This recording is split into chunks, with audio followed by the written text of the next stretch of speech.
The Galactic Council chamber pulsed with quiet tension, its high domed ceiling arching over delegates from 100 different worlds. Shimmering banners bearing the sigils of every member civilization hung like proud tapestries above them.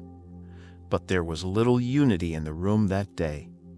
What was supposed to be a routine strategic session had turned into something else entirely, an open discussion about humanity. At the center of the room stood Commander Korak, a towering figure with leathery, reptilian skin and a voice like ground stone. His presence demanded attention, and he knew it. With a sneer curling at the corners of his lipless mouth, he let the silence stretch for just a moment longer before speaking. "Have any of you ever seen a human beg for mercy?" he asked, his voice low but clear, each word cutting through the room like a blade. No one answered. No one needed to. "I haven't either," Korak continued. "But not because they're brave. It's because they've never had to fight." Murmurs rippled through the chamber, small nods of agreement from delegates who had long suspected the same. Commander K paced slowly across the central platform, his clawed feet echoing against the polished stone floor. "Humans," he said, drawing out the word like it offended him, "have managed to avoid every major conflict in the galaxy for over 1,000 years. They pride themselves on their diplomacy, their trade routes, their cultural exchange programs. But when the galaxy bleeds, they hide behind their embassies and carefully worded statements." A few chuckles broke the tension, low and humorless. "They're weak," Korak declared, eyes scanning the crowd. "Soft, too evolved, they claim. Too civilized to get their hands dirty. They talk of peace like it's a virtue. But what is peace without sacrifice, without risk? It's cowardice wrapped in silk." At the edge of the platform, Counselor Sal, a tall, amphibious creature with translucent skin the color of stormy water, spoke up. "They've built an empire, yes, but it's paper thin. Wealth without backbone. Influence without muscle." "Exactly," Korak said with a nod.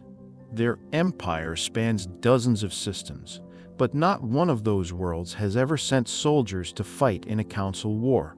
Not one. They've signed every treaty, sat in every negotiation room," Sale added. "But when it comes time to stand with us against a real enemy like the Krogan, they disappear." That name, Krogan, hung in the air like smoke. The war against the Krogan had ravaged the outer sectors of the galaxy for decades. Whole star systems had gone dark, civilizations lost. The Council had thrown everything it had at the enemy, but the Krogan's relentless biotech-fueled aggression had pushed their forces to the brink. They were losing ground fast. It was desperation that brought the conversation to humanity. "We need them," Sal said, more quietly this time. "Their resources, their technology. Even if they won't fight, we need their support." "But what if we forced their hand?" Korak asked, tilting his head. A hush fell over the chamber. "You're suggesting..." "What? An ultimatum?" someone asked, incredulous.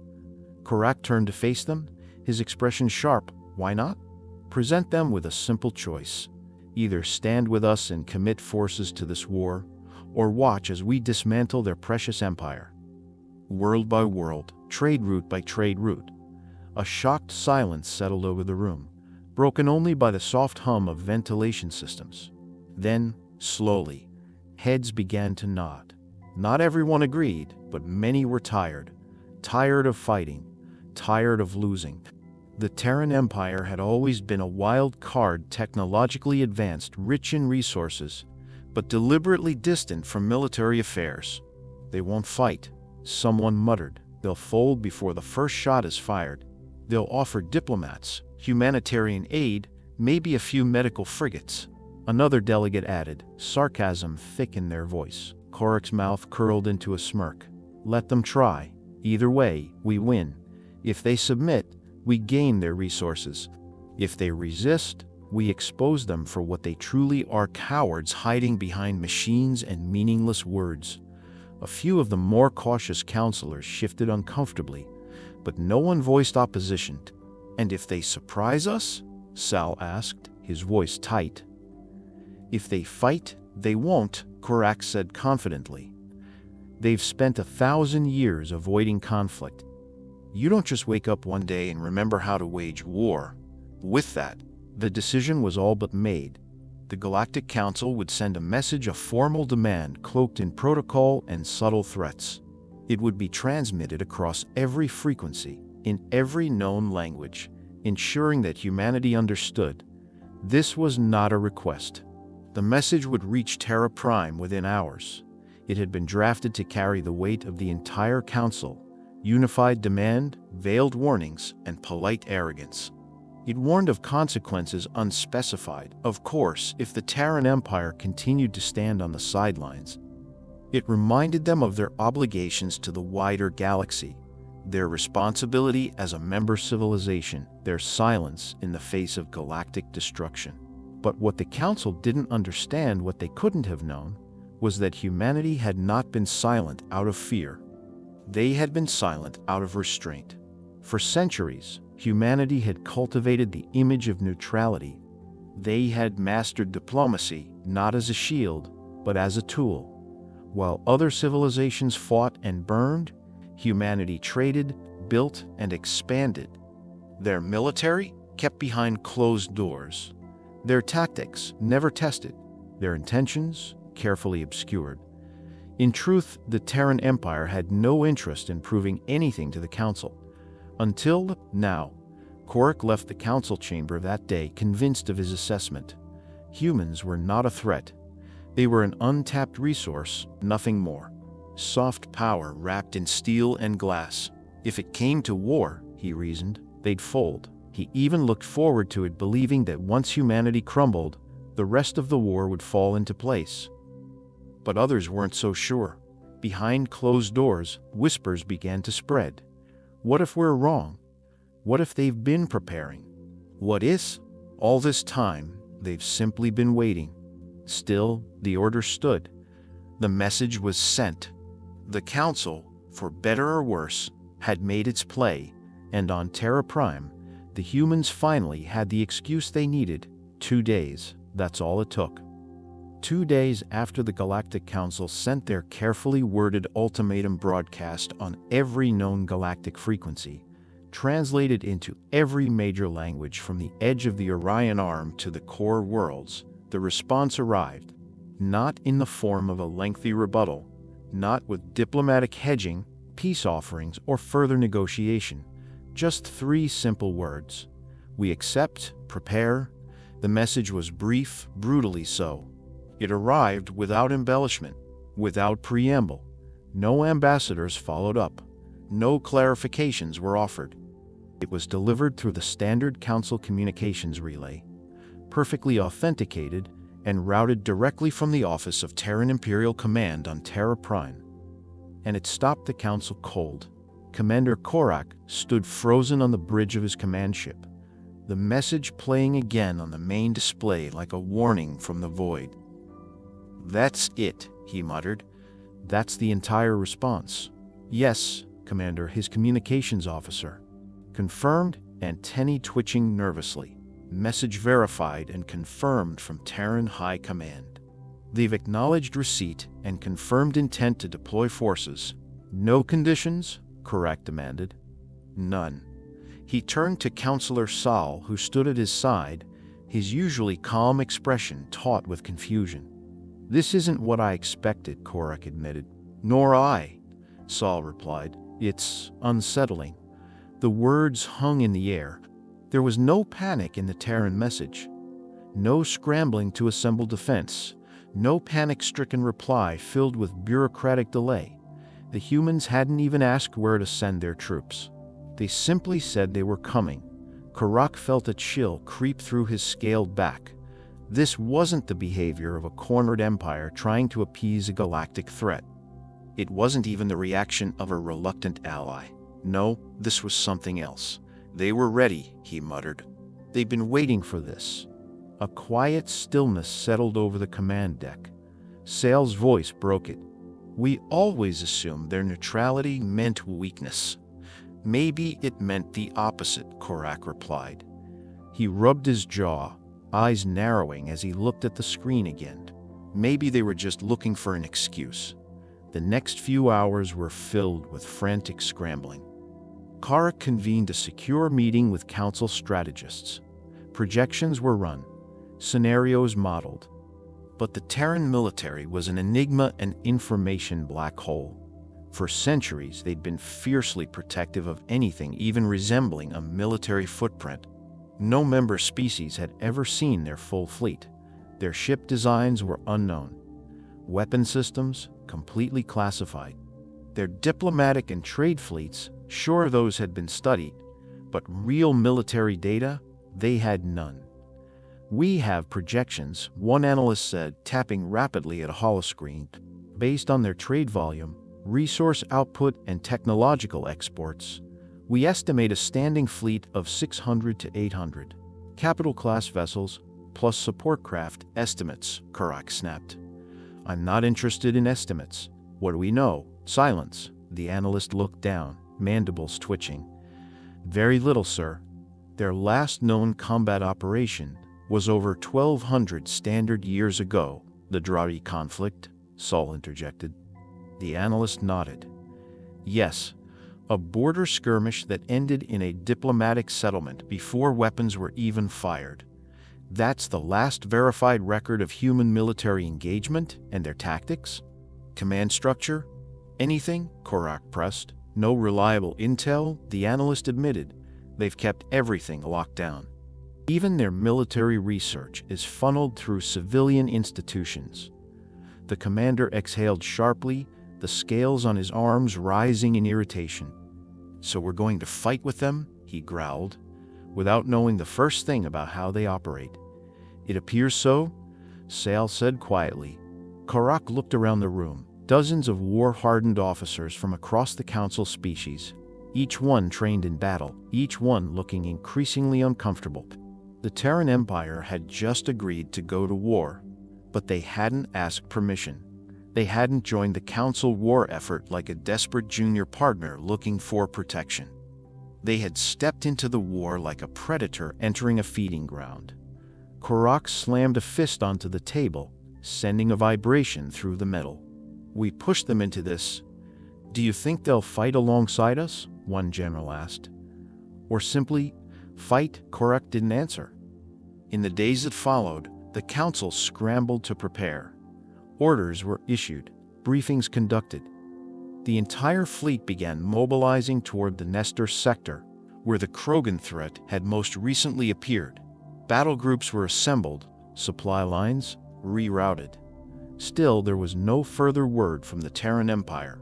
No fleet movements were detected near known human-controlled space, no pre-deployment notifications, not even a diplomatic liaison. They had simply gone silent after their initial message, leaving the council to guess when and how they would arrive. Speculation ran wild. Some expected a fleet of sleek, hyper-advanced warships, cutting-edge vessels built for surgical strikes. Others whispered of hidden weaponry, planet killers buried on Terran moon. There were even rumors, utterly unconfirmed, that humanity had developed AI-assisted combat units capable of wiping out entire enemy fleets without organic oversight. None of it could be confirmed. All the council knew was that humanity had accepted the call, and that changed everything. Commander Korak felt it most acutely. He had built a career on tactical certainty, studying enemy patterns, breaking them down, exploiting their flaws. But now, as he stared out the viewport of his flagship at the stars beyond, all he could think about was how little they truly knew about the Terran Empire. They should have said more, he muttered to himself. They said enough, Sal replied softly, standing nearby. Korak glanced at him. You think they mean to help us? I think, Saul said carefully, they mean to win. And I'm not sure they care how we feel about it. That thought haunted Korak more than any threat from the Krogan. As the council fleet gathered at the edge of Terran space, the wait began. 1 day passed, then 2, still no sign of the Terran fleet. The mood among the crews shifted from anticipation to anxiety. Were the humans stalling? Had they changed their minds? Or worse, were they already here, watching? Korak stood on the bridge, jaw clenched tight when the alert came. "Commander," his comms officer said, "incoming transmission. Origin point, Terran space." "Put it through," Korak ordered. The screen flickered to life. No fleet, no dramatic visuals. Just a single man standing aboard a Terran command ship. He wore a stark black uniform with no insignia Korak recognized. His expression was unreadable calm, composed, and unsettlingly confident. "This is Admiral Marcus Reeve of the Terran Empire," he said. "We are en route to your location. Prepare to receive us." Then the transmission cut. No further explanation. Korak stared at the now dark screen. The entire bridge was silent. "That's all?" someone asked quietly. "Yes," Korak muttered. "That's all." And yet it said more than any full diplomatic briefing ever could. No fear, no confusion, just quiet, controlled certainty. Admiral Reeve hadn't asked permission to enter Council space. He hadn't offered support like an underling. He had informed them that the Terran Empire was coming. Korak felt his pulse quicken. They weren't arriving as reinforcements. They were arriving as equals, or worse, as superiors. Later that evening, long after the shift change, Korak sat alone in his command chair, the bridge quiet except for the ambient hum of power conduits and distant chatter from lower decks. He pulled up the message one more time. "We accept. Prepare." 3 words, 3 simple words that had thrown an entire galactic coalition into unease. And as he watched the stars drift slowly across the viewport, he finally admitted to himself the thought that had been clawing at the back of his mind since the message arrived. They weren't joining the war out of obligation. They weren't responding to threats. They weren't defending peace. They were ready. And now, the galaxy would find out exactly what that meant.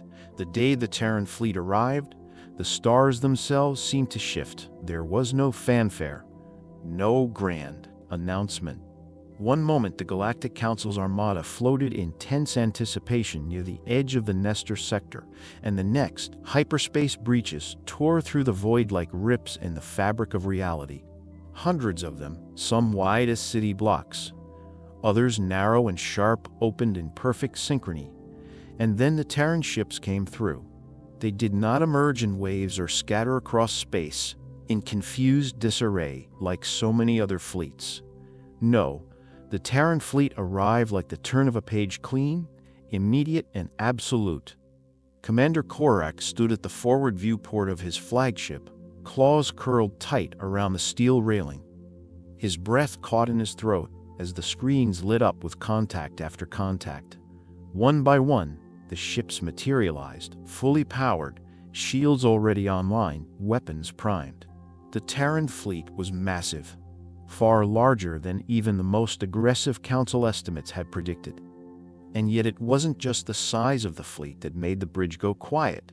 It was the way the ships moved. No wasted motion, no last-minute course corrections. Every vessel emerged and immediately slid into formation with mechanical precision, like they'd practiced this maneuver 1,000 times before. They probably had.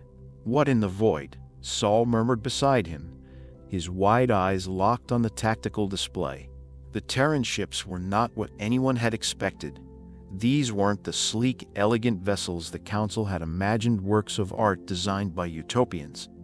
These were war machines, brutal, angular, efficient. Everything about them screamed utility over aesthetics. Hulls layered in dark alloy plating. Weapon arrays stacked end to end. Some ships didn't even have windows, just solid walls of armor and sensor ports. These ships weren't built to impress, Korak muttered. They were built to kill. And yet, for all their terrifying design, they moved like dancers, each vessel sliding into place with perfect coordination. No hesitation. A predator's grace. "Open a channel," Korak ordered. The screen blinked, and once again, Admiral Marcus Reeve appeared.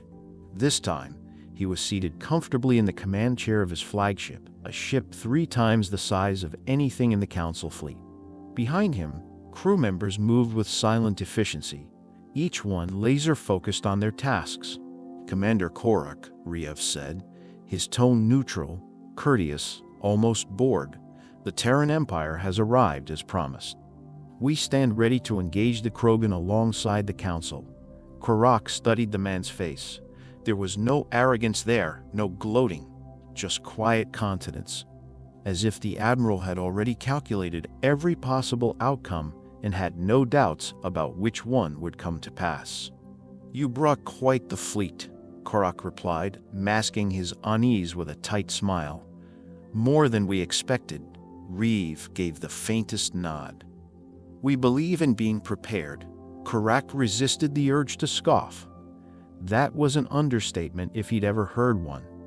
"You understand the stakes," Korak said. "The Krogan are not like other enemies. They don't negotiate. They don't retreat. They fight until everything in front of them is dead." Riev's expression didn't flicker. "The Terran Empire is well aware of the Krogan threat. We've faced similar enemies before, perhaps not on this scale, but similar. We are ready." There was a stillness in his voice that unnerved Korak. Not pride, not bluster, just certainty, and in that moment, something deep within the commander shifted. They've done this before, he realized. They've just kept it hidden. For centuries, the galaxy had believed humanity had forgotten war. They had assumed Earth's people had evolved past violence, that they had traded soldiers for scholars, warships for trade vessels, conquest for cooperation. But none of that was true. Humanity hadn't forgotten how to fight. They'd simply chosen not to. And in that choice, they had built an illusion, one so convincing that even the most hardened strategists in the galaxy had bought into it. They'd let the galaxy believe they were soft because softness was non-threatening. They let others see them as diplomats because no one feared the diplomat. And all the while, they'd been preparing. Korak looked around the bridge as realization dawned. His crew, seasoned officers, veterans of multiple campaigns, stood frozen, watching the Terran fleet with the quiet awe one might reserve for witnessing a god descend from the stars. "They were never peaceful," he said under his breath. Saul glanced at him. "What?" Korak didn't look away from the viewport. "They were never peaceful. Just patient." That night, Council leadership gathered for a closed-door strategy session aboard Korak's flagship. The mood was tense. Discussions started quietly but quickly descended into argument. "We can't trust them," one counselor hissed. "They've shown up with enough firepower to conquer half the known galaxy, and we still know nothing about their chain of command, their tech, or even how many systems they control." "They're on our side," another insisted. "They're here to fight the Krogan, not us." "Today," the first countered. "But what about tomorrow?" Korak stood at the edge of the room, arms crossed. He hadn't said much, preferring instead to listen. But deep down, a storm was brewing. It wasn't just the scale of the Terran military that unsettled him. It was the fact that they'd been able to hide it, not just from the Council's intelligence division, but from everyone. In a galaxy of constant surveillance, data sharing, and technological transparency, humanity had somehow cloaked an entire war machine in silence. And that kind of discipline, that kind of secrecy, it didn't happen by accident. The next day, the fleet moved toward the Nestor sector. The Terran ships didn't lead, but they didn't follow either. They moved in a parallel formation, close enough to be seen, distant enough to remain apart, like a reminder. Like a warning, the Council crews remained on edge. Rumors spread quickly, ships designed for planetary siege, weapons with no known energy signature, soldiers rumored to be cybernetically enhanced. No one knew what was true and what wasn't. The humans weren't talking, and the Council didn't dare ask. Not anymore. On the third day, the Krogan appeared. Sensors lit up across the fleet as dozens of massive biotech-infused warships burst out of hyperspace. The Council ships immediately shifted into battle formation, alarms blaring as targeting systems came online. Korak watched from the bridge as the Krogan surged forward, massive vessels glowing with bioluminescent rays. They fired without warning, launching organic projectiles that dripped with acid and burst into clouds of spores that clung to hulls like disease. "Return fire," Korak roared. The Council fleet opened up, beams of plasma and kinetic shells tearing into the void. It was chaos. Beautiful, controlled chaos. And then the Terrans moved.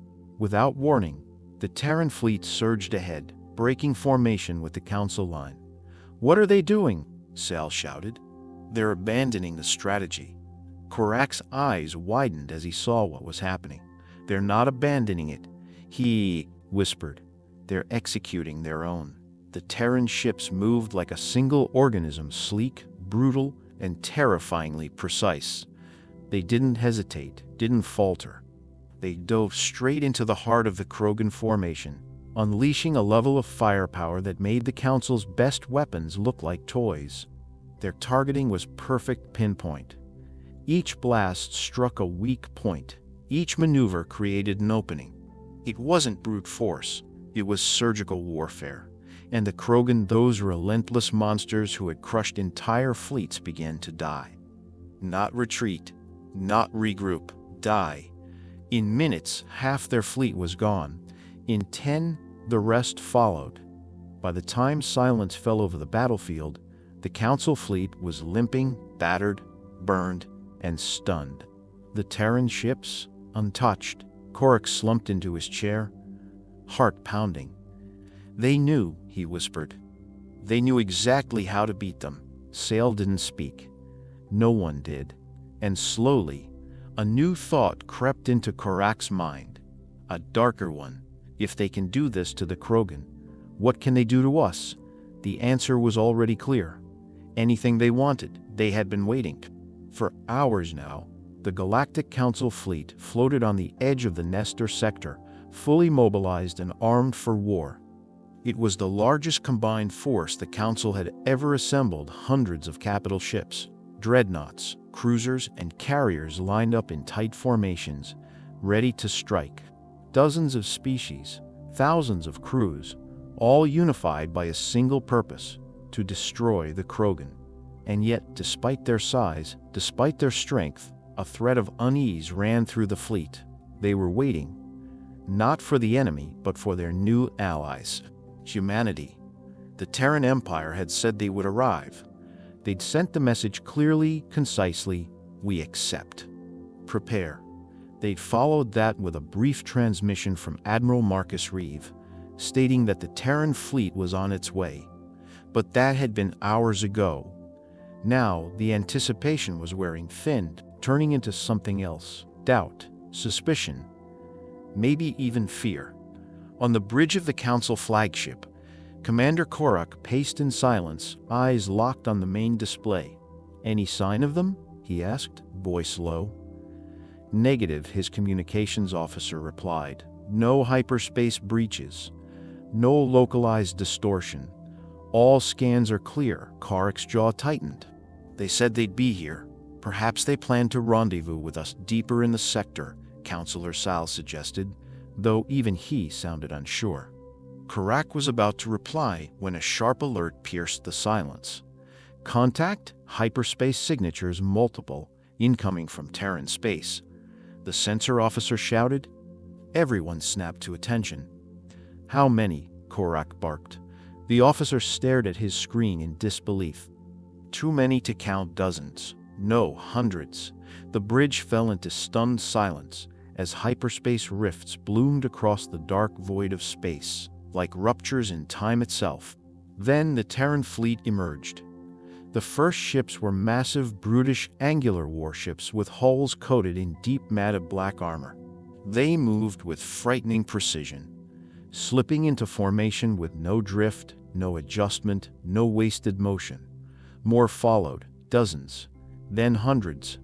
From dreadnoughts to assault frigates, carriers to stealth cruisers, the Terran fleet unfolded like a machine revealing its hidden gears, layer after layer of sleek, deadly engineering. Each ship bristled with weaponry, some of which the Council couldn't even identify. Strange weapon pods, railgun spines, plasma cores that pulsed with cold blue energy. Some vessels bore no visible engines or bridge structures, as if designed purely for war and nothing else. "This is," Sala breathed, "this is more than we expected." "It's more than we feared," Korak replied.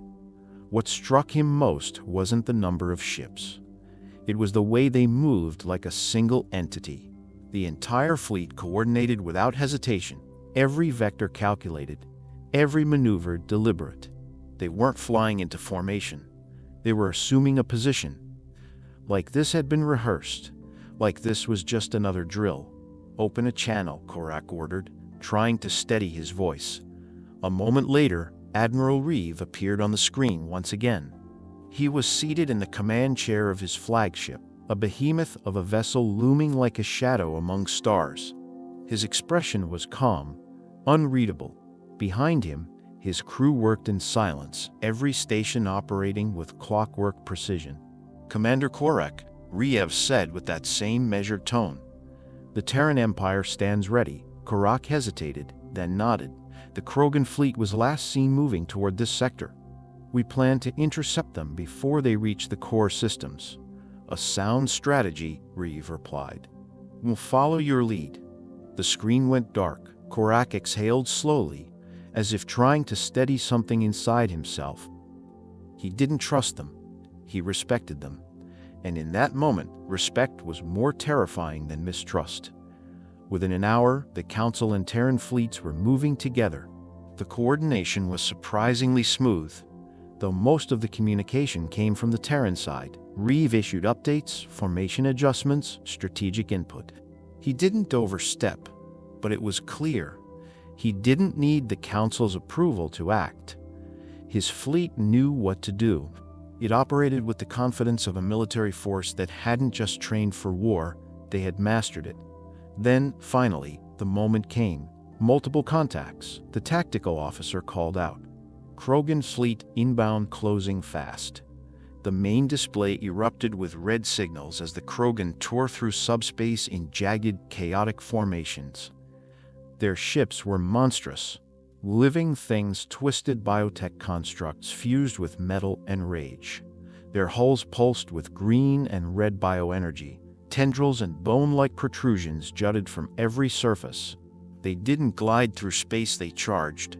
Korak straightened in his seat.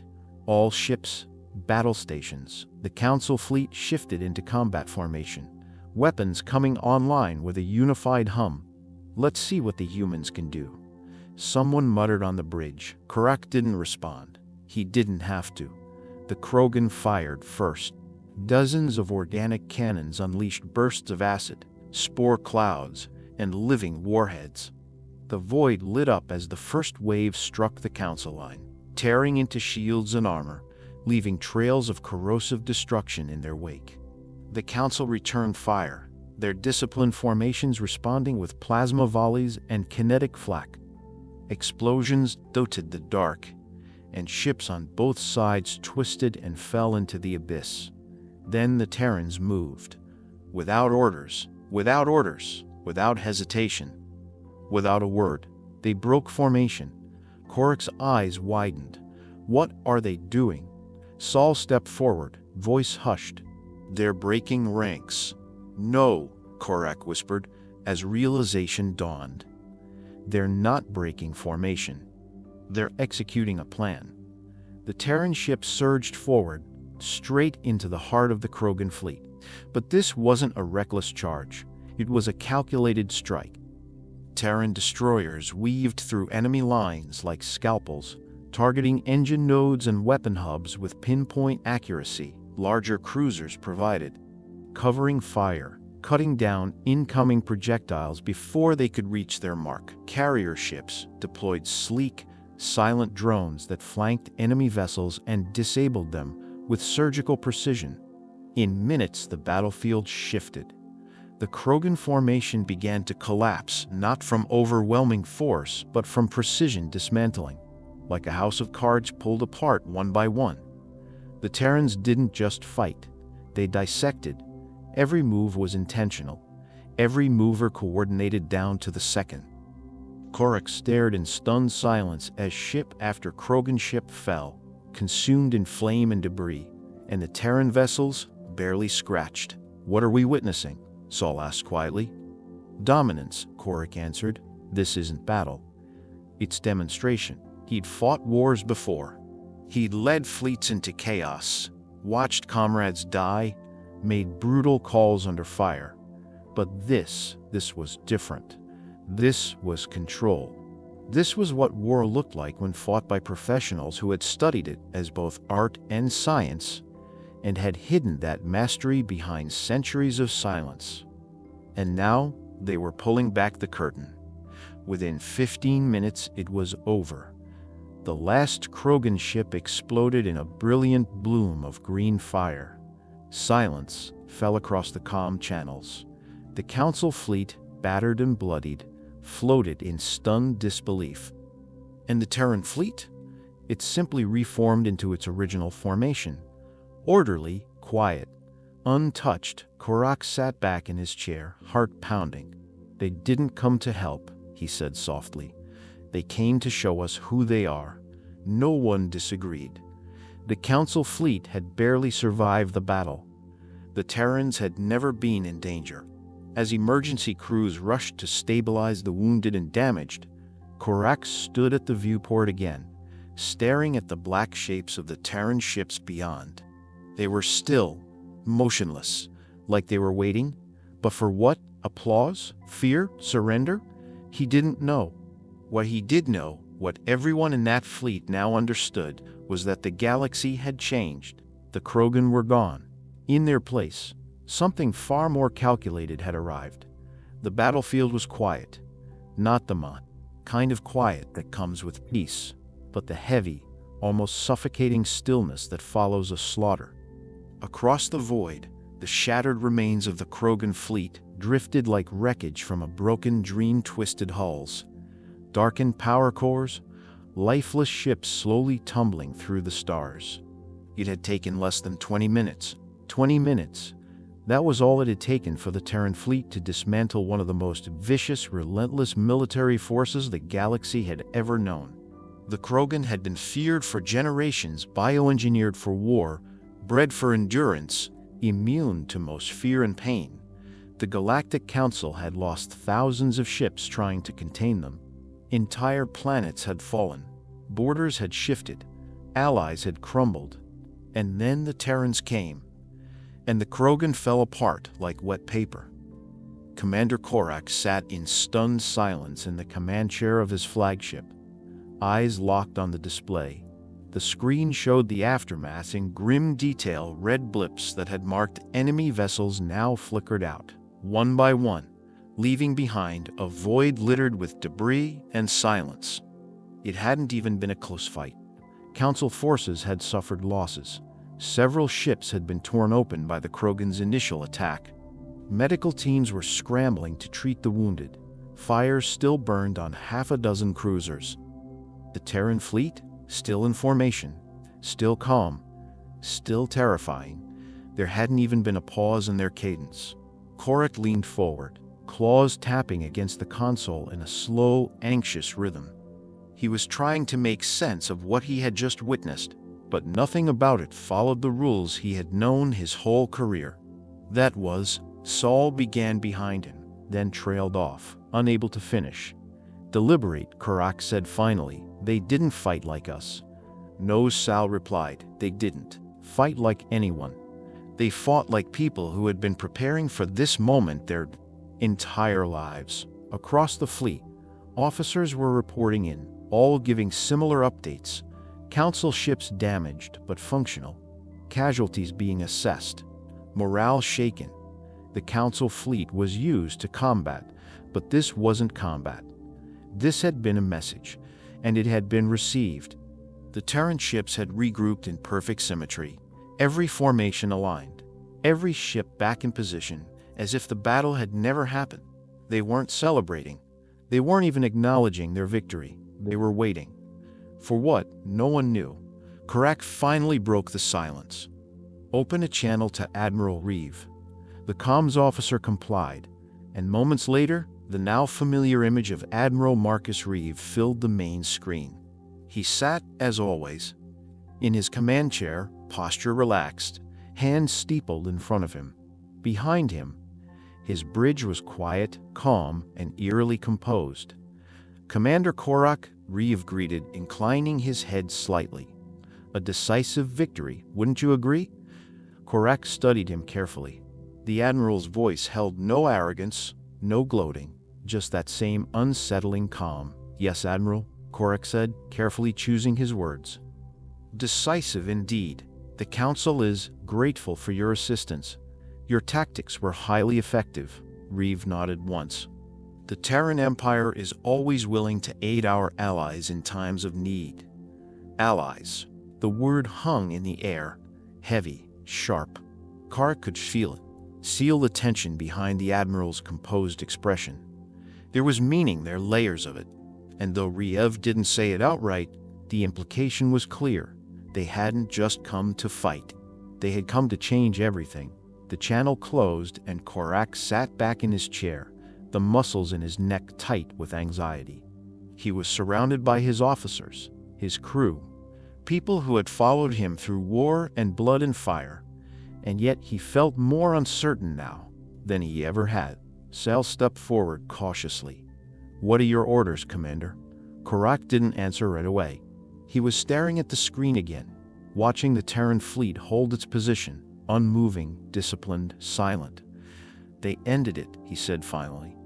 "They ended a war we've been fighting for decades in under half an hour. We should be relieved," Sale offered. "Shouldn't we?" But even as he said it, he didn't sound convinced. Korak looked at him, his eyes cold. "They didn't do it for us." Hours passed. Cleanup operations began. Search and rescue teams were deployed. Council ships recovered their wounded and performed emergency repairs. Morale was low, not because of the losses, but because of what the crew had seen, because of what the Terrans were. Rumors swept through the fleet like wildfire. They never missed a shot. They took no damage. They moved like a machine. Not a single ship retreated. And most haunting of all, if they can do that to the Krogan, what could they do to us? No one said it out loud, not officially, but it was in every glance, every hushed conversation in the corridors. The question was spreading, insidious and dangerous. Had the Council made a mistake? Had they unleashed something far worse than the Krogan? Later that evening, Korak stood alone in the observation deck of his flagship, watching the stars beyond. The Terran ships were still visible, dark silhouettes against the glimmer of distant light. He knew every Council ship in the fleet had eyes on them, watching, waiting, dreading, because no one knew what came next. And somehow, that was worse than the battle itself. He heard the soft hiss of the door behind him, then Sale's familiar voice. "They've sent a follow-up transmission," Saul said. "Admiral Reeve requests a full Council meeting. Immediate." Korak turned his head slightly. "I expected as much. They want to discuss future cooperation," Saul added. Korak scoffed. "Cooperation? Is that what they're calling it?" He turned back to the viewport. "We pushed them into this war, backed them into a corner. And now they've shown us what they really are." Saul didn't respond, because there was nothing left to say. In the makeshift war room aboard Korak's ship, the senior Council commanders gathered once again, this time with a very different energy in the air. The Terrans had joined the war effort. They had achieved total victory, and now they were calling the shots. The transmission began, and Admiral Reeve appeared once more. He didn't threaten, but every word that followed confirmed what Korak had feared. The Terran Empire was no longer content to stand on the sidelines. They weren't just offering protection, they were offering leadership. "A galaxy at war is a galaxy in need," Reeve said, his voice measured. "What we've seen today with the Krogan is only a symptom of a larger issue. Instability, fragmentation, political division. The Council is fractured, pulled in a dozen directions, and vulnerable to collapse. No one interrupted him, because he wasn't wrong. The Terran Empire proposes a unified structure, Riev continued. Joint military coordination, shared intelligence, economic integration, strategic oversight under a centralized command. We offer our strength, our technology, our experience. In return, we ask for cooperation. He let that last word linger, then added real cooperation. The meaning was clear, not a partnership, a submission. Korak sat frozen as the implications sank in. The war was over, but the price of victory had just been named. And it was everything. He cleared his throat. And if we decline, Reeve didn't flinch. Refusal is always an option, the Admiral said. But understand this, the Krogan were powerful, and they fell in minutes. The Terran Empire has made its choice. We are no longer content to watch the galaxy burn. There was no anger in his voice, no malice, just certainty. When the transmission ended, the room sat in stunned silence. Finally, someone whispered the truth no one wanted to say. We've traded one threat for another. Korak didn't disagree. But he also understood something no one else had said aloud yet. The war with the Krogan had ended, but the Terrans, they had only just begun. The stars looked different now.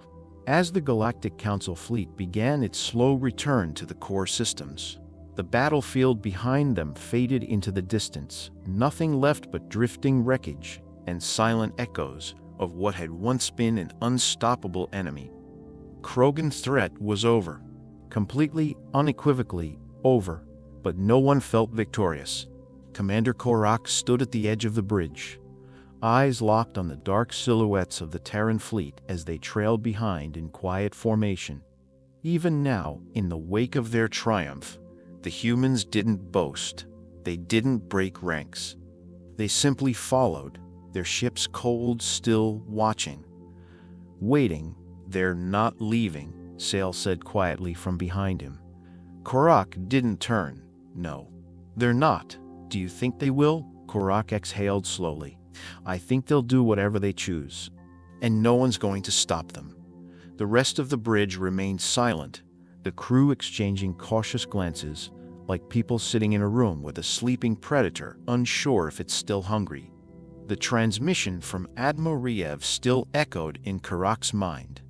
Cooperation, a polite way of saying surrender. They hadn't issued threats. They hadn't needed to. Later, back in his quarters, Korak stared at a tactical display still looping through the battle's key moments. Every strike, every movement from the Terran fleet was calculated with terrifying precision. The humans had known. From the beginning, they had mapped the Krogan weaknesses, understood their aggression, predicted their formations. This wasn't a last-minute miracle or a lucky engagement. It had been preparation, deep, methodical, secret. How long had they been preparing for this? 100 years? More? What kind of civilization builds that kind of power and then hides it? That was what unsettled Korak most. Not the firepower, not the tactics, but the discipline. The patience to hold back that kind of capability for centuries, to let the galaxy assume they were weak, all while becoming the most dangerous force it had ever seen. The question wasn't whether the Terrans could be trusted now. It was why they had waited, and why they had chosen this moment to reveal themselves. When the Council reconvened a few days later, the mood was grim.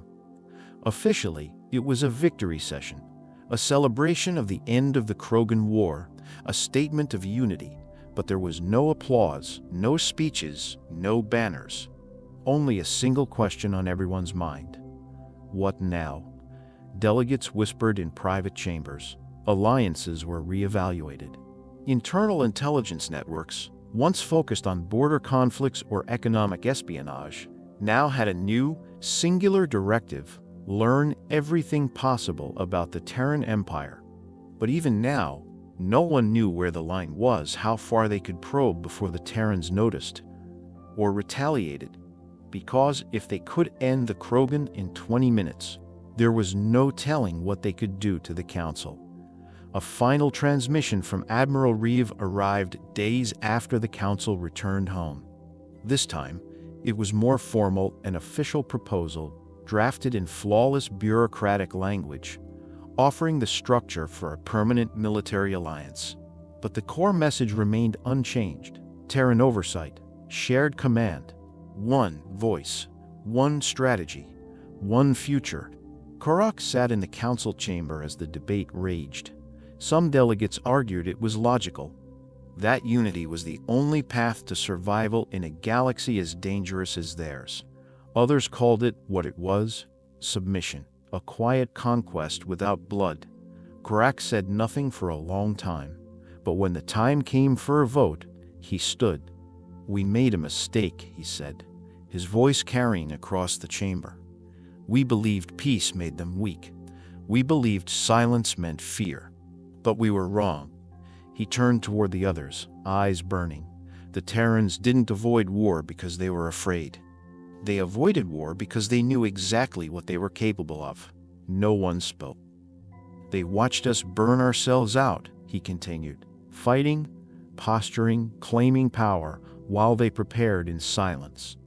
And when the time came, when they were finally forced to act, they reminded the galaxy that the most dangerous enemy is the one who knows how to win and chooses not to." He let the words hang in the air. Then, quietly, he finished. "We didn't awaken a sleeping ally. We exposed a sleeping giant. And now we have to decide whether we walk beside it or beneath it." The proposal passed by a narrow margin. Officially, the Galactic Council entered into a historic alliance with the Terran Empire, a new era of unified defense and mutual protection. Press releases hailed it as the dawn of peace. Broadcasts showed smiling delegates and handshakes, but behind every smile was the knowledge that the Council had just changed hands. Not by force, but by fear. The kind of fear born from clarity, from seeing what someone is truly capable of, and knowing you'll never match it. In the weeks that followed, Terran advisors began integrating into Council fleets. Human-designed security protocols were installed on military networks. Strategic command structures were streamlined under joint oversight. No one protested, at least not loudly. They didn't have to. Everyone knew.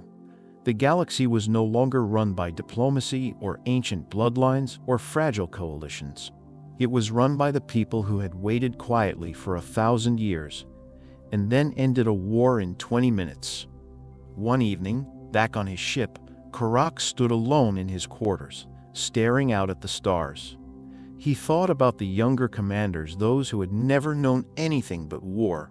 He thought about the trillions of civilians who would never know the cost of what had just happened.